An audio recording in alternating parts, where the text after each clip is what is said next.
ठरलं तर मग या मालिकेच्या 18 ऑगस्टच्या भागामध्ये प्रताप सायलीला समजवत असतो आणि तो सांगत असतो, सायली हे एक वाईट स्वप्न होतं, असा विचार कर आणि काही होणार नाही आहे. मधुभाऊ हेंडा फिरायला लागणारच आहेत, तू बिलकुल काळजी करू नकोस. आणि आता लवकरच मधुभाऊ या सगळ्यामधून बाहेर पडतील, तू नको चिंता करूस. असं म्हणत प्रताप आता सायलीला समजवण्याचा प्रयत्न करत असतो. पण सायलीच्या डोक्यामध्ये मधुभाऊंना कुणी मारलंय, काय मारलंय याच्याबद्दलचे विचार घुमत असताना तिला आता महिपतने दिलेली धमकी आठवते, महिपतने पाठवलेला कागद आठवतो आणि हे सगळं आठवत असताना त्यांनी दिलेली जीव मारण्याची धमकी हे पण आठवतं. आणि ती म्हणते, हे सगळं कुणी केलंय मला माहिती आहे. साक्षी जेलमध्ये गेले तिच्या कर्मांनी. साक्षीला शिक्षा झालेली आहे, तिने खून केलाय म्हणून.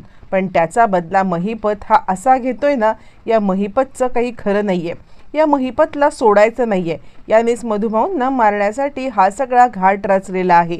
या महिपतला आता कोणत्याही बाबतीत आपण सोडायचं नाही, असं म्हणत सायली खूप चिडते. आणि चिडलेली सायली तडक महिपतच्या दिशेने जायला निघते. त्यावेळेला प्रताप म्हणतो, अरे अर्जुन बघ जा, सायली कुठे गेली बघ जा. अरे ती काहीतरी वेड्यासारखं करेल, त्याच्या आधी तू तिकडे पोहोच, असं म्हणत आता इकडे प्रताप अर्जुनला समजवत असतो.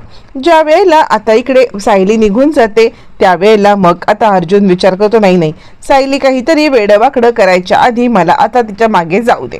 तोपर्यंत इकडे आता महिपत दारू पित असतो आणि दारू पित तो आता विचार करत असतो की चला नागराज शेठला जीवन गौरव पुरस्कार द्यायला पाहिजे. जे काम इतर कुणाला जमलं नाही, जे काम इतके दिवस पेंडिंग चाललेलं आहे, ते काम नागराज शेठने केलेलं आहे. नागराज शेठने खरंच जीवन गौरव पुरस्कार देण्यासारखंच काम केलंय, असं म्हणत तो आता दारूवरती दारू पित असतो. त्याला दारूची नशा चांगलीच चढलेली असते आणि त्याच वेळेला समोर त्याला सायली दिसते. सायली दिसल्यावरती त्याला असं वाटतं, नाही मला काहीतरी दारूची नशा चढलेली आहे, काय झालंय म्हणून परत दारूचा दुसरा ग्लास घेतो. तोपर्यंत त्याला अर्जुन दिसतो. नाही मला खूपच दारू चढलेली दिसते, काय झालंय मला. यावरती मग आता सायली येते आणि महिपत, शिकरे हे तुझं जे काही केलंयस ना, त्यामुळे मधुभाऊंना जो काही त्रास झालाय त्यासाठी तुला बिलकुल सोडणार नाही, असं ती म्हणायला लागते. आत्ता ही जी काही तुझी नशा आहे ना, ही नशाच नुसती उतरणार नाहीये, तर तुला जेलची हवा सुद्धा खायला लावेल. यावरती महिपत म्हणतो, काय बोलताय तुम्ही, मी काय केलंय. यावरती सायली सांगते, माझ्या मधुभाऊंवरती हल्ला केलेला आहेस ना, म्हणजे त्यांना स्वातंत्र्य मिळालं होतं, पण त्यांचा असा शेवट करायला निघालास का. तुझ्या मुलीला तिच्या कर्माची शिक्षा मिळालेली आहे. तुझी मुलगी आता इकडे जेलमध्ये तिने केलेल्या पापाची शिक्षा भोगतीये, पण त्याचा राग मधुभाऊंवरती काढून तू चांगलं नाही केलंस महिपत. तुझ्या मुलीला शिक्षा तर मिळाली, पण एक गोष्ट लक्षात ठेव, ज्या दिवशी तुझा गुन्हा सिद्ध होईल ना, त्या दिवशी तुझ्या स्वातंत्र्याचा शेवटचा दिवस असेल आणि तुला सुद्धा जेलमध्ये पाठवेल. आज कुठे मधुभाऊंनी नवीन आयुष्य सुरू केलं होतं, त्यांची 2 वर्षानंतर या खुनाच्या आरोपातून मुक्तता झाली होती, तेही तुला बघवलं नाही का. तुला सुद्धा या सगळ्यामध्ये आता मधुभाऊंना त्रास द्यावासा वाटला, पण एक गोष्ट लक्षात ठेव, मी असेपर्यंत तू आता मधुभाऊंना धक्का सुद्धा लावू शकत नाहीयेस. यावरती महिपत म्हणतो, मेला का वाचला तो. यावरती सायली सांगते, तुमच्या दुर्दैवाने ते जिवंत आहेत आणि ते बरे सुद्धा होतील, पण ज्या दिवशी ते उठतील ना, त्या दिवशी तुझा अंत होईल, तुझ्या मुलीचा अंत होईल. मुलीचा विषय काढल्यावरती इकडे महिपत चिडतो, सायलीच्या अंगावरती धावून जातो. मग अर्जुन त्याचा हात धरतो आणि हात धरून त्याला सांगतो, महिपत शिकरे खबरदार जर माझ्या बायकोवरती हात उचलण्याचा प्रयत्न केला असतात. यावरती आता तो महिपतला बाजूला ढकलतो आणि त्यावरती महिपत म्हणतो, तुझी इतकी हिंमत, माझ्या अंगावरती हात उचलतोयस.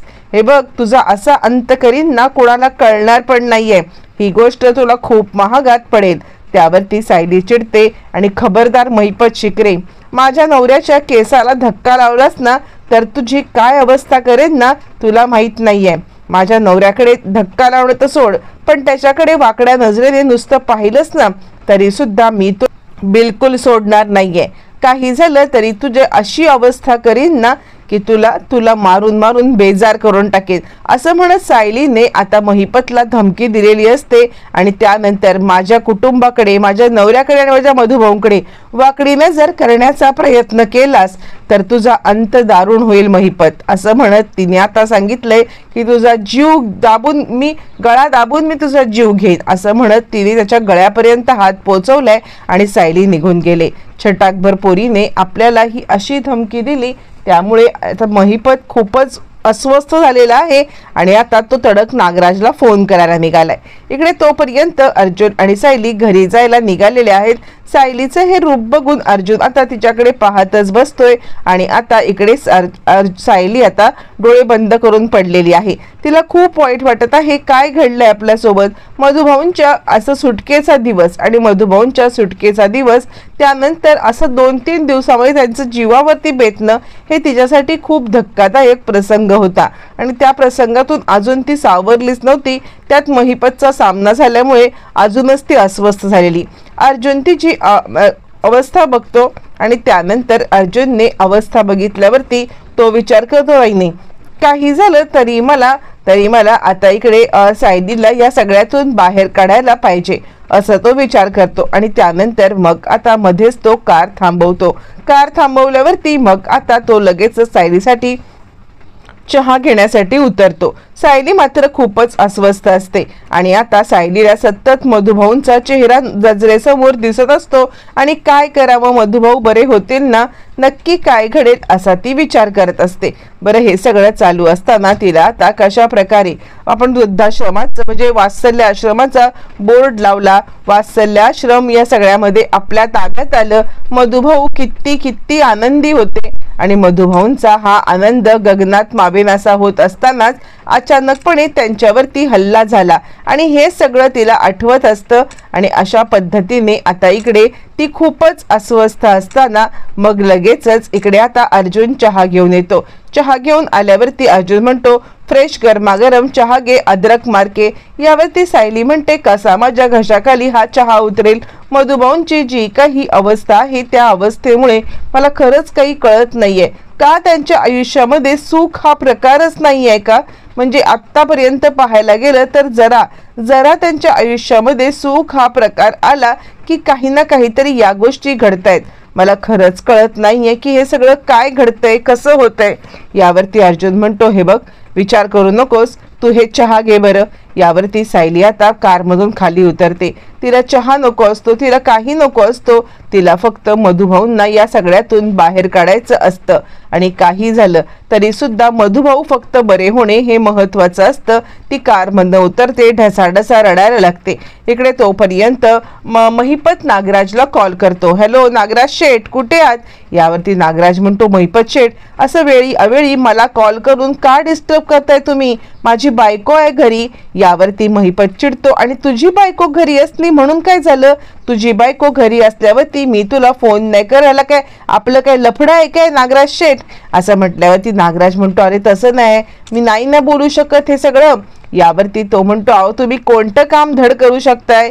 एक काम तुम्हाला धड करता येत नाही. त्या मधुभाऊवरती हल्ला केला, त्या हल्ल्यात तो मेलाय का नाही मेलाय हे तरी बघितलं का? अहो त्या हल्ल्यामध्ये तो जिवंत आहे ना. आणि तुमच्यामुळे आज ती छटाकभर सायली आता माझ्याकडे आली होती. माझ्याकडे येऊन तिने मला धमकी देऊन गेलेली आहे, तुझा जीव घेईन म्हणून अशी धमकी तिने मला दिलेली आहे. आणि तिचं हे वागणं मी ऐकून घेऊ? काय चाललंय काय हे सगळं? ती इथे येते काय, मला धमकी देते काय? मला खरंच कळत नाहीये काय करायचंय. आणि त्याच्यातून ते जर म्हातारं जगलं वाचलं ना तर आपल्यासाठी खूप कठीण आहे. यावरती मग आता इकडे नागराज म्हणतो, कसं काय ते म्हातारं वाचेल? अहो असं काय करताय? नाही, शक्य नाहीये, ते म्हातारं वाचणं शक्य नाहीये. असं म्हटल्यावरती मग लगेचच आता इकडे नागराज महिपत म्हणायला लागतो, काय शक्य नाही आणि कसं शक्य नाहीये? अहो ती पोर इथे आली होती आणि ती सांगत होती की मधुभाऊ लवकरात लवकर बरे होणार आहेत म्हणून. आणि त्याच्यातून ती आता सांगत होती की ते फक्त कोमात गेलेत. यावरती तो सांगायला लागतो, हे कसं घडलं? म्हणजे आता मी तर त्याला उडवलं होतं ना, मी त्याला उडवलं होतं, मग तरी सुद्धा कसा काय तो वाचला? आता उडवलं होतं म्हणत असताना नेमकी आता मागून सुमन येते आणि सुमन हे शेवटचं वाक्य ऐकते. सुमननी शेवटचं वाक्य ऐकल्यावरती तिच्या पायाखालची जमीन हादरते. काय उडवलं? कोणाला उडवलं? कसं उडवलं? सुमनला तर कळतच नाही की हा आपला नवरा उडवाउडवीच्या गोष्टी करतोय. काय नक्की ह्याच्या मनामध्ये चाललंय असं आता ती विचार करत असते. आणि त्याच वेळेला नागराजच्या पायाखालची जमीन हादरते, कारण सुमनने सगळं ऐकलेलं असतं. तोपर्यंत आता इकडे सायली खाली उतरते, अर्जुन सुद्धा खाली उतरतो आणि तिच्या डोक्यावरती हात ठेवतो. त्यानंतर सायली अर्जुनला कडकडून मिठी मारते आणि रडायला लागते. काय झाले ही मधुभाऊंची अवस्था? कशी झाली ही मधुभाऊंची अवस्था? कसं करायचं आपण? त्यांना बाहेर काढायचं ना? बरे होतील ना मधुभाऊ? एक न शंभर अनेक प्रश्नांची उत्तरं आता इकडे तिला हवी असतात, पण कोणत्याही प्रश्नाचं उत्तर तिच्याकडे मात्र आता नसतं. तिला या सगळ्यामध्ये खूप त्रास होत असतो. अर्जुन सांगतो, हे बघ, काहीही होणार नाहीये. मधुभाऊंना आपण डॉक्टरांची टीम उभी केलेली आहे आणि ही डॉक्टरांची टीम काहीही झालं तरी मधुभाऊंना काही होऊ देणार नाहीये. आम्ही सगळ्यात चांगल्यातले चांगले डॉक्टर आता आणलेले आहेत आणि ते डॉक्टर आता काही झालं तरी मधुभाऊंना कोणत्याही प्रकारे त्रास होऊ देणार नाहीयेत आणि लवकरात लवकर आपले मधुभाऊ चालायला, हिंडायला, फिरायला लागतील. त्यासाठी तुला स्ट्रॉंग राहायला पाहिजे की नाही सायली? असं म्हटल्यावरती आता इकडे अर्जुन सायलीच्या डोक्यावरून हात फिरवतो आणि तिला चहा. तोपर्यंत इकडे आता सुमन असते आणि सुमन सांगते, बोला ना, कुणाला उडवलं? काय केलं तुम्ही? मला तुमच्याकडून सगळं सत्य कळलंच पाहिजे. त्यावरती नागराज म्हणतो, थांब 2 मिनिटं, किती किती बोलशील? मला काहीतरी सुचू दे. यावरती सुमन म्हणते, सुचू दे? अहो म्हणजे तुम्ही काही केलेलंच नाहीये तर तुम्हाला सुचायची काय गरज? सुचवायची गरज नाहीये. तुम्ही काय केलंय ते सांगा मला. तुम्ही सुचवायचं का बोलताय? जेव्हा माणूस खरं बोलतो तेव्हा सुचायची गरज नसते. त्यावरती तो म्हणतो, अगं तसं नाही, मला सुधरू दे काहीतरी बोलायला. तू आपली बोलतच चाललेस, मला काही बोलताच येत नाहीये. यावरती सुमन म्हणते, अहो बोला ना, तुम्ही उडवायच्या काय गोष्टी करत होतात? कुणाला उडवलं? काय उडवलं? त्यावरती सुमनच्या तोंडावरती हात ठेवत आता इकडे लगेचच सांगायला लागतो नागराज, अरे उडवलं म्हणजे त्या प्रकारचा प्रयत्न नाही उडवलं. यावर सुमन म्हणते, अहो तसं नाही, उडवलं म्हणजे माणसालाच उडवलंत ना? काय केलं तरी काय? माणसालाच उडवलं असं म्हणतात ना? यावर तो म्हणतो, नाही ग, ती आमच्या मित्रांची भाषा आहे. म्हणजे आमची न एक पार्टी करायचं ठरलं होतं. पार्टीच्या वेळेला आता इकडे काही मित्रांनी नावं दिली होती आणि ती मित्रांची नावं आता आम्ही लिहून काढली, पण त्यातले काही मित्र आता यायला नकार द्यायला लागले, म्हणून त्यांची नावं उडवली मी त्या लिस्टमधून. आणि तेच मी त्या मित्राला सांगत होतो. त्यावेळेला तो म्हटला की तो मित्र येणार आहे. तेव्हा मी त्याला सांगितलं, अरे मी तर त्याला उडवलंय म्हणजे अगं यादीतनं उडवलंय. यावरती सुमन म्हणते, अच्छा हे असं आहे का? मला काय वाटलं उडवलंय म्हणजे उडवतात तर माणसांनाच ना. यावरती नागराज म्हणतो, काय बोलतेस तू? मी कसं काय कुणाला उडवीन? त्यावरती सुमन म्हणते, बरोबर आहे, जो माणूस साधा डास नाही मारू शकत तो काय कुणाला उडवणार? मी पण ना, माझ्या पण डोक्यातनं काहीतरी वेगळंच चालू असतं. म्हणजे माहिती आहे का, हे मधुभाऊंचं प्रकरण झाल्यापासून डोक्याचा पार अगदी भुगा झालेला आहे. मधुभाऊंच्या प्रकरणामुळे मला आता हे सगळं ना खून वगैरे केलेला आहे ना, त्यामुळे उडवणं म्हणजे तोच एक प्रकार दिसतो. सतत तो विचार ना कोमामध्ये आहेत असं कळलं. हा मधुभाऊ अजूनही आहेत आणि व्यवस्थित आहेत. ते मधुभाऊ लवकरात लवकर कोमामधून बाहेर येतील अशी आपण देवाकडे अपेक्षा करूया. असं म्हणत आता इकडे ती बोलत असते.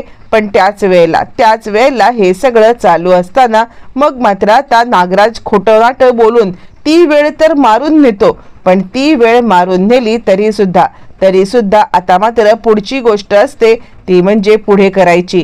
ते आता नागराजला काय करावं, कसं करावं काहीच कळत नसतं. बरं, हे सगळं चालू असताना इकडे आता अर्जुन सांगत असतो, सायली, प्रत्येक वेळेला मला तुझं नवीन रूप दिसतं.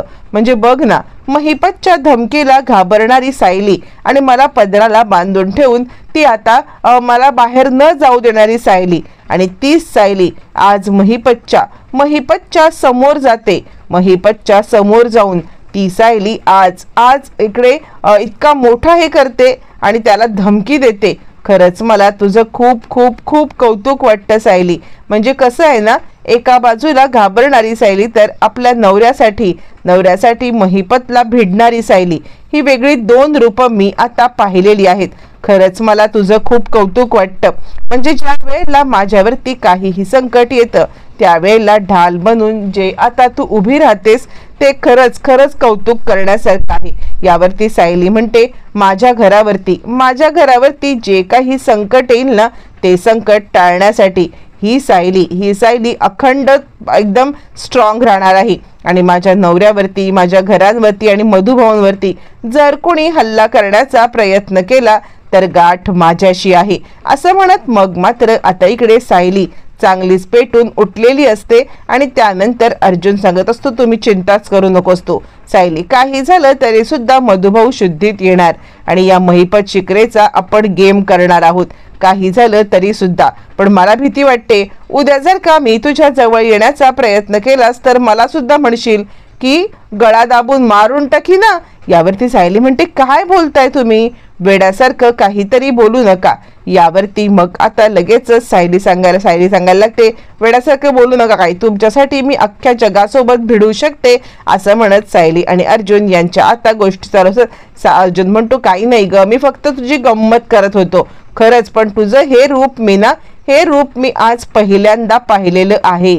आज न खरंच मला तुझ्या प्रत्येक नवीन रूपाची ओळख होत आहे असं म्हटल्यावरती आता इकडे अर्जुन आणि सायली या दोघांचं बोलणं चालू असतं. अर्जुन जेणेकरून सायलीला बोलतं करण्याचा प्रयत्न करत असतो, जेणेकरून हे सगळं वातावरण हलकं फुलकं व्हावं आणि या सगळ्यामध्ये आता सायलीला बरं वाटावं. सायलीच्या तोंडावरती एक हसू येतं आणि आता मधुभाऊंच्या पॉझिटिव्ह विचार करायला सायली सुद्धा लागते. अर्जुन तिला समजू. त्यावेळेला सायली म्हणते, शेवटी मला वाटणारच ना, कसं आहे ना, मधुभाऊ हे माझे एकमेव पालक आहेत. म्हणजे माझे खरे आईवडिलांना मी माझ्या आयुष्यात कधी पाहिलेलं नाहीये.